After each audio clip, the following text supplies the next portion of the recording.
இன்ஸ்டாகிராம்ல மெசேஜ்ல பாத்தீங்கன்னா அன்அவைலபிள் மெசேஜ் அப்படின்ற மாதிரி வந்திருக்கும். ஐடியும் பாத்தீங்கன்னா இன்ஸ்டாகிராம் யூசர் அப்படின்ற மாதிரி ஷோ ஆகும். இந்த மாதிரி எதனால இருக்குது அப்படின்றத பத்தி தான் டீட்டெயிலா இந்த வீடியோல பார்க்க போறோம். வீடியோ ஃபுல்லா பாத்தீங்கன்னா இதற்கான டீடைல்ஸ் நீங்க தெரிஞ்சுக்க முடியும். தெரிஞ்சுக்கிறதுக்கு முன்பாக சேனலை சப்ஸ்கிரைப் பண்ணிடுங்க. பெல் ஐகானை கிளிக் பண்ணி ஆல் அப்படின்றத செட் பண்ணிடுங்க. வீடியோக்குள்ள போகலாம்.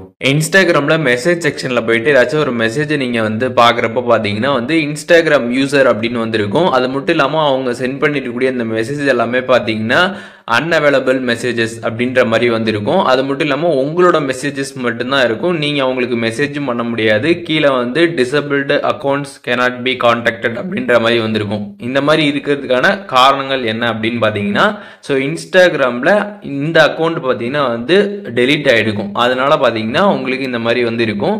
அது மட்டும் இல்லாம அவங்க அனுப்பினக்கூடிய அந்த மெசேஜும் பாத்தீங்கன்னா அது டெலீட் ஆனதுனால அந்த மெசேஜும் பாத்தீங்கன்னா இன்ஸ்டாகிராம் சைட்ல இருந்து கம்ப்ளீட்டா அதை ரிமூவ் பண்ணிருப்பாங்க. அதனாலதான் பாத்தீங்கன்னா உங்களுக்கு இந்த மாதிரி ஆகும்.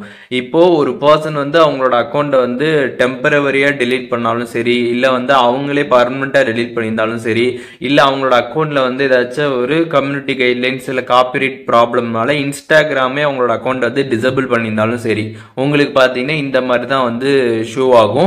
அவங்களோட மெசேஜஸ் பாத்தீங்கன்னா தெரியாம இருக்கும். அன்அவைலபிள் மெசேஜஸ் அப்படின்ற மாதிரி இருக்கும். அதுக்கப்புறம் இன்ஸ்டாகிராம் அக்கௌண்ட் பாத்தீங்கன்னா இன்ஸ்டாகிராம் யூசர் அப்படின்ற மாதிரி பாத்தீங்கன்னா இருக்கும். ஸோ இதுதான் பாத்தீங்கன்னா காரணம். இப்போ இந்த வீடியோ மூலியமாக எதனால இந்த மாதிரி அன்அவைலபிள் மெசேஜஸ் அப்படின்ற மாதிரி இருக்குது அப்படின்றதுக்கான ரீசன் தெரிஞ்சிருப்பீங்க. இதுல எதுவும் டவுட் இருந்துச்சுன்னா கண்டிப்பா கமெண்ட்ஸ்ல மென்ஷன் பண்ணுங்க. நான் எல்லாருக்குமே ரிப்ளை பண்றேன்.